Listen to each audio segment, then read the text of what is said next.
أهلا بيكم مع حدوتة جديدة من فيلم جديد.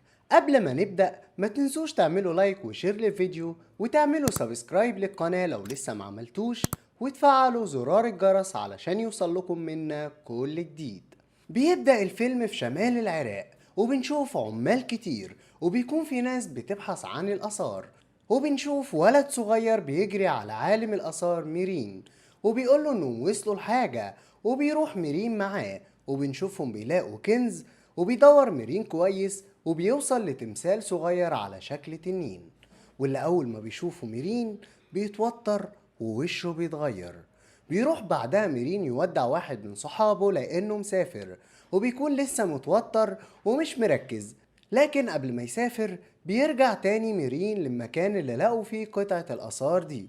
وبعد مسافة طويلة بيمشيها بيتفاجئ ميرين قدامه بتمثال ضخم، ووشه نفس شكل التمثال الصغير اللي لقاه ميرين. بننتقل بالأحداث لمدينة واشنطن، وبتظهر كريس في أوضتها وفجأة بتسمع صوت وبتروح تشوف مصدره، لكنها بتلاقيه جاي من فوقهم وبتطمن على بنتها ريجن، لكن بتتفاجئ إن شباك أوضتها مفتوح فبتقفله. بيظهر بعد كده دام وبنشوفه بيهتم بأمه الكبيرة جدا في السن، وبيقترح عليها إنه يوديها دار المسنين علشان يهتموا بيها أكتر، لكنها بترفض وبنشوفها بتتعصب عليه. بنرجع لكريس وبنعرف إنها ممثلة مشهورة، وبعد ما بتخلص شغلها بنشوفها بتتكلم مع بنتها ريجين، لكن بتتفاجئ كريس بوجود لعبة ويجا وبتسأل بنتها جابتها منين، لكن بنتها بتقولها إنها لقيتها مع باقي الحاجات الموجودة في المخزن. بتقول كريس لبنتها انها عاوزة تلعب معاها، وفعلا بيقعدوا يلعبوا، لكن كل مرة بتمسك فيها كريس اللعبة بتتحرك من تحت ايديها وتروح لبنتها ريجين، وبتفتكر كريس ان بنتها هي اللي بتعمل كده، لكن ريجين بتقولها ان اللي بيعمل كده هو كابتن هاودي، وبتضحك كريس لانها بتكون فاكرة ان بنتها بتضحك معاها، وبتاخدها لأوضتها علشان تنام. بنشوف بعد كده كريس بتتكلم في التليفون بعصبية مع دام أبو ريجين، وده لأنه ما كلمش بنته في عيد ميلادها، ومن بعيد بتكون ريجين بتسمع المكالمة بين كريس وأبوها. وبالليل بتتفاجئ كريس ببنتها وهي نايمة جنبها في سريرها، ولما بتسألها بتقول ريجين إنها خايفة تنام في أوضتها، لكن بتطلب منها كريس إنها ترجع لأوضتها. بتسمع كريس الصوت اللي جاي من الأوضة اللي فوق مرة تانية، وفجأة نور الشمعة بيزيد جدا، وبتتخض كريس لما بتلاقي في حد في الأوضة، وبتتفاجئ إنه كارل مدير أعمالها وجاي عشان يطمن عليها. وفي تاني يوم بنشوف كريس مع ريجن في المستشفى بتطمن عليها لأن كريس بتلاحظ سلوكيات غريبة ليها. وفعلا في المستشفى بنشوف ريجن بتشتم الدكتور وهي عمرها ما عملت كده، وبيقول الدكتور لكريس ان ريجن عندها مشاكل نفسية، وان سبب كده ممكن يكون انفصال كريس عن دام، وان الادوية اللي كتبها لها لو ما جابتش نتيجة هيضطروا انهم يروحوا لدكتور نفسي. بنشوف بعد كده دام في مستشفى امراض عقلية لان والدته حالتها ساءت جدا، وبنشوف دام منهار، وده لانه معهوش فلوس يوديها المستشفى احسن. بالليل في بيت كريس بنشوفها عاملة حفلة لأصحابها، وبتكون بنتها ريجين في أوضتها، لكن في وسط الحفلة بنشوف ريجين فجأة بتظهر لهم وبتتكلم بطريقة مرعبة، وبتقول لهم كلكم هتموتوا، وبتعمل حمام على السجادة، لكن بتاخدها أمها لأوضتها وبتقول لها إنها لازم تحافظ على العلاج علشان تكون كويسة، وبتسيبها وبتنزل، لكنها بتسمع صوت بنتها بتنادي عليها. وبترجع كريس الأوضة وبتلاقي السرير بيتهز بشكل مخيف. بنروح لدام اللي بيحلم ان امه ماتت وبتسوء حالته بشكل كبير، وبيبدأ يشوف هلاوس عن امه ومرضها. بتروح كريس للدكتور مرة تانية وبتحكي له اللي حصل اليوم اللي قبله، وما بيكونش حد فاهم فيه ايه، لكن الدكتور بيقول لها ان بنتها عندها مشكلة في المخ وهتحتاج عملية، وان حركة السرير كانت تهيؤات مش اكتر، لكن كريس بتقوله انها شافت السرير بيتحرك بنفسها واستحالة تكون دي تهيؤات. بتروح كريس البيت، لكن بعدها بنشوفها بتكلم الدكتور وبيجي فعلا الدكتور البيت، وبنتفاجئ بريجن بتتنطط على السرير بشكل مرعب جدا، وبيحاول الدكتور كمان انه يقرب منها، لكن فجأة ريجن صوتها بيتغير بشكل مخيف وبتضرب الدكتور على وشه ضربة قوية، وبيبدأ الجن اللي جواها يتكلم ويقول ان سيطر على ريجن، وان البنت دي بقت ملكه خلاص. بنشوف الدكاترة بيدوها حقنة مهدئة وفعلا بتهدى وبتنام، وبره الأوضة بتتكلم معاهم كريس، لكن بيكونوا مش فاهمين حالتها ايه، وبتتعصب عليهم كريس لأن محدش قادر انه يساعدها.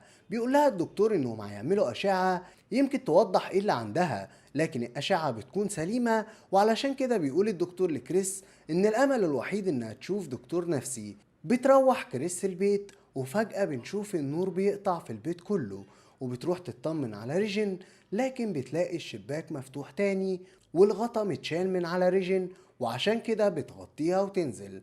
بيجي صاحب كريس للبيت وبيقول لها ان زميلهم دينكس اتقتل، وبتتصدم كريس، لكنها بتتصدم اكتر لما بتشوف بنتها ريجن وهي نازلة من على السلم على ايديها ورجليها، وكمان بتنزل دم كتير جدا من بقها بشكل مرعب قوي.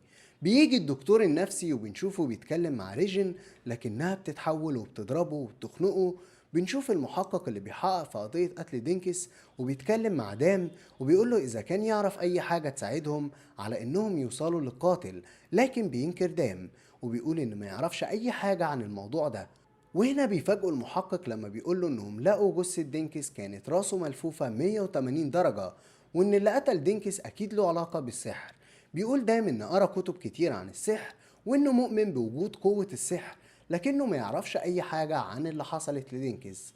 بنشوف بعد كده كريس قاعدة مع دكاترة كتير وبيحاولوا يفهموا ايه اللي بيحصل، وبيقول دكتور انهم محتاجين يروحوا لمعالج روحاني لان اكيد دي روح من الجن لابسة بنتها، وانه هيعمل لها جلسات لطرد الروح الشريرة، وان ده الحل الوحيد لبنتها، وان الطب ما عندوش حل للمشكله دي. بيدور حوار بين المحقق وكريس عن موت دينكس، وبيقول لها ان قتله تم عن طريق روح من الجن، لان وقعته كانت وقعه مش طبيعيه، وبيربط بين موته وبين اللي بيحصل لريجن. وبيقول ان احتمال كبير ان الروح اللي ساكنه ريجن تكون هي اللي قتلت دينكس، وخصوصا ان شباك اوضتها فوق السلم اللي اتقتل عليه دينكس.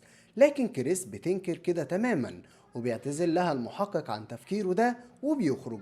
بمجرد ما بيخرج المحقق بتسمع صوت صريخ قوي جدا، وبتجري على أوضة بنتها، وبتلاقي كل حاجة موجودة في الأوضة بتطير، وكمان ريجن بتجرح في جسمها، ولما بتحاول كريس إنها توقفها بتضربها، وبتقفل الباب وبتحاول إنها تلف وش أمها. بنشوف بعد كده كريس بتقابل دام وبتقوله على اللي حصل، لكنه بينكر وجود حاجة اسمها الأرواح الشريرة، وبيقولها إن كل ده كان زمان، إنما دلوقتي الحل هيكون في الطب. ولما بتفضل كريس تعيط بتصعب عليه وبيقرر إنه يساعدها، وفعلا بيروح معاها للبيت. بيدخل دام على ريجن، لكن بيكون شكلها مخيف وصعب جدا جدا، وبيتكلم الجن اللي جواها وبيطلب من دام ان يفك ايده المربوطة، وبيقول دام انه لو جن فعلا كان قدر يفك ايده بنفسه.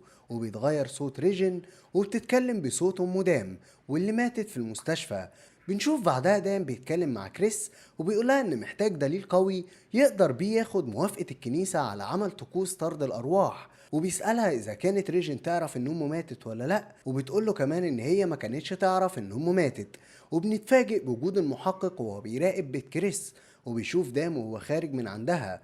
بنشوف بعدها دام بيجيب جهاز تسجيل وبيرجع تاني لريجن وبيتكلم معاها، لكن الجن هو اللي بيرد. وبنشوف دام بيسأله هل بيعرف يتكلم لاتيني ولا لأ، وبيطلب دام من الجن انه يخرج من جسم ريجن، لكنه بيرفض.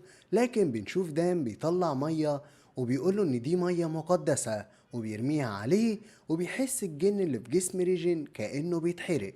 بينزل دم وبنشوفه بيتكلم مع كريس وبيقوله ان المية دي كانت مية عادية مش مية مقدسة، ولسه مفيش دليل قوي ان اللي جوه ريجن تبقى روح شريرة. وبنتفاجئ لما كريس بتقوله ان بنتها هي اللي قتلت دينكز ورمته من الشباك، وان استحالة ريجن هتقدر تعمل كده لوحدها. بيوصل دام البيت وبيجيله مكالمة من كريس وبتطلب منه ان يجيلها حالا، وفعلا بيروح لها. ولما بيدخل على ريجن بيلاقي مكتوب على بطنها كلمة ساعدوني. بنشوف دام بعد كده في الكنيسة وبيتكلم مع الكاهن وبيحكي له على كل اللي بيحصل لريجن، وبيقول له الكائن ان طقوس طرد الارواح لازم يكون ليها شروط معينة، وانهم ما ينفعش يعملوها لوحدهم. وبيرشح له ميرن اللي كان وصل من العراق من 3 شهور. بنشوف بعد كده ميرين فعلا بيوصل البيت، ولما بيوصل بنشوف الجن بيعمل أصوات صعبة جدا، وبيقول لهم ميرين إن الجن هيقاوم إنه يخرج من روح ريجن، وإنه هيخليهم يشوفوا تهيؤات غير حقيقية، وبيحذرهم إنهم يصدقوها. بيدخل ميرين على ريجن مع دام، وبيرمي عليها مية مقدسة، وبيقول تعويذ هو ودام، وبيبدأ الجن إنه يصرخ جامد، وبيحاول إنه يضلل دام ويقلد صوت أمه اللي ماتت، لكن دام بيتجاهل كلامه وبيكملوا قراءة في التعويذ. وبنشوف السرير بيطير في الهواء، وبيبدأ يظهر الوجه الحقيقي للشيطان، وما بيقدرش دام إن يكمل وبيوقف قراءة، لكن ميرين بيفوقه ويخليه يكمل مرة تانية. بنشوف بعد كده الشيطان بيقطع الأربطة اللي في إيد ريجن، وبيبدأ يطير في الهواء، والأوضة كلها بتتهز وبيطير جسم ريجن في الهواء. لكن ميرن ودام بيكملوا في قراية الطقوس، وبيحاول ميرن إنه يربطها مرة تانية، لكنها بتهجم عليه وبترميه لبعيد، وبيقع ميرين وبيظهر من بعيد التمثال اللي شافه ميرين في العراق من 3 شهور. بتهدى بعدها ريجن وبيقدروا يربطوها، وبيخرجوا بره يرتاحوا علشان يقدروا يكملوا الطقوس. وبيدخل دام يطمن على ريجن، لكن بيتفاجئ بأمه هي اللي موجودة على السرير، وبيعرف إن دي تهيؤات بيرسمها الجن علشان يشتته. وبيتجاهل التهيؤات دي كلها، وبيتكلم مع ميرين وبيقول له إنهم لو فضلوا كده الجن هيخلص على ريجن. ولأن دام كان تعب من اللي شافه، بيطلب منه ميرين إن يطلع بره الأوضة وإنه هيكمل الطقوس لوحده. بعد شوية بيدخل دام على ميرين الأوضة، لكن بيتفاجئ إنه مات، وبيهجم دام على الروح اللي موجودة في جسم ريجن وبيصرخ فيه، وبيقول له يسيب بنته ويلبسه هو. وفعلا بنشوف دام بيتحول، لكن مش بيقدر يسيطر على الروح دي، وبينط من الشباك وبيقع على نفس السلم اللي وقع عليه دينكس. وبعدها بنشوف ريجن مع امها بعد ما رجعت لطبيعتها، وبيقرروا يسيبوا البيت ده وينقلوا البيت تاني. لو عجبكم الفيلم دوس لايك وشير، وما تنساش تعمل سبسكرايب لو انت مش مشترك في القناة، وتفعل زرار الجرس علشان يوصلك كل جديد.